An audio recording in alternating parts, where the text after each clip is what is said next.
This week, Belcher discusses the strategies and struggles of wrapping up your article. Interesting enough, this can be the most difficult stage for writers. As the image in front of you suggests, many of us sometimes struggle with wrapping up paragraphs, sentences, pieces of writing, and even conversations in our day-to-day life. Belcher reminds us this week to be cognizant of this anxiety that we might feel when completing our writing piece. Belcher suggests by week 11 you should start finalizing your article by wrapping up revisions. Make sure to start the week by scheduling when you will write and track down the time you actually spend writing. Day 1, Belcher suggests documenting your time. Day 2, you should finalize your literature review and bibliography. By day 3, you should finalize your introduction. And by day 4, you should finalize your evidence and structure. Belcher goes on to share a story of a young aspiring artist working with his apprentice during the Renaissance. The master painter suggests to his young apprentice that the piece of work is in fact too well done and lacked in perfection. The master painter goes on to suggest that the portrait painting of a prince might need some type of imperfection to inspire the prince. The master painter explains to his apprentice that he might want to. Belcher states that the moral of the story is that there are diminishing returns to perfecting your work. Peer editors, much like the prince, need something to criticize. So it's up to you as the writer to consider these criticisms and prioritize them in your editing process. Belcher suggests that perhaps your article's imperfections will function to draw critical fire.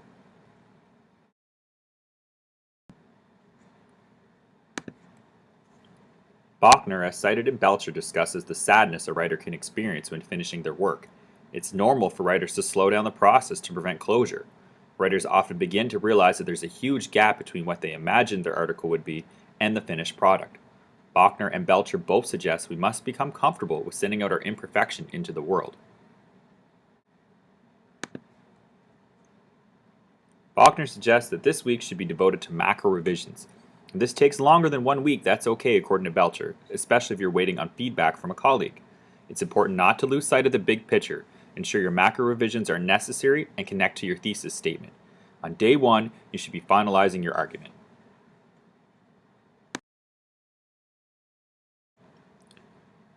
Belcher suggests that you review the instruction in week 5 on related literature reviews and reread your article with an eye for wrapping up your literature review and other citations on day 2.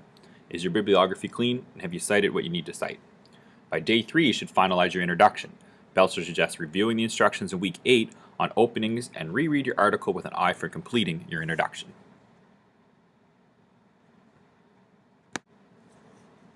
On day 4, you should finalize your evidence and structure. Belcher suggests focusing on improvement, not overhauling. Keep in mind word limits. If you are roughly 100 words over the maximum, Belcher suggests to not agonize over it. Don't sweat the small stuff. You've worked hard. Most editors don't expect you to hit the mark exactly. Belcher suggests putting aside at least 3 to 4 hours to finalize your evidence and structure.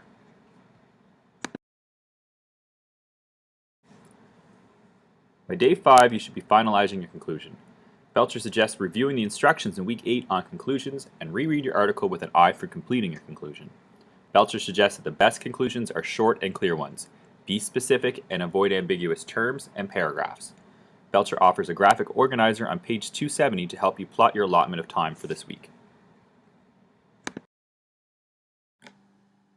Belcher reminds the reader that the primary goal of this workbook has been to aid in the revising of an article and then sending it to the editor. The workbook is designed to avoid procrastination by not writing and perfection by endless revising. In order to get published, you have to train yourself to get over both tendencies.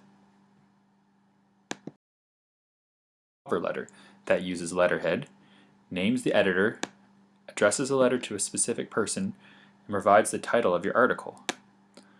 Notes if the article was requested. If the article was solicited in any way, thank the editor for requesting that you submitted and remind the editor of where the request was made.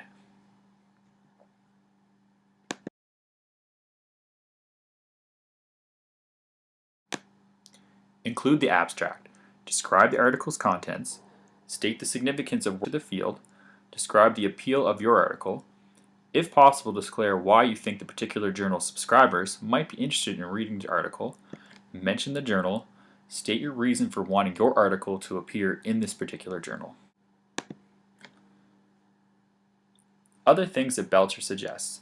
State that you are the sole author, own the copyright, that it has not been published before in any form, that the article is not currently under submission at any other journal. Give the word count. Mention any corporate funding sources for your project. Also, include your full contact information and whether you are reproducing any type of copyright material. Rarely you see the following, but you should take them into consideration if this happens to be relevant to you. State that all human subjects gave informed consent and that your human subjects review board approved your application and that you do not have a conflict of interest regarding the content of data in the article. Note any rewards you received. Preparing illustrations. A frequent mistake that beginning authors make is assuming that an image that works on the web or in a newspaper can be used in print journal or a book. It simply can't. Plan in advance to obtain good versions of your images since they may not be available for photographing when you want them. By day 3, you should be putting your article in the journal style. Some editors require that initial submissions appear in their journal style. The easiest way to do this is to follow the instructions on the journal's website or consult the style manual they use. 3 of the most common styles are APA, MLA, or Chicago. By day 4, you should be preparing the final print or electronic version of your paper. Always follow the journal's instructions to the letter. Be especially sure to strip the article of anything that could aid the reviewers in identifying you, blank out your advisor's name, funding sources, or any previous publications. Your name should appear nowhere in the article, including citations. Belcher provides a list of what one should and should not do when preparing the electronic version and what one should and should not do when preparing the print version of your paper. These lists cover topics such as the mechanics of your paper, references, spelling, and technical suggestions. A comprehensive list can be found on pages 281 and 282 in the Belcher text.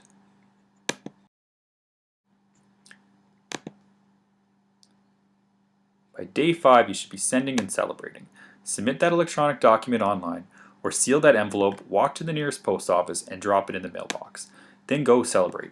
Belcher says you've just accomplished something many people dream of and never accomplish. You've joined those brave souls who have had the courage to send their writing to an actual publisher. Well done.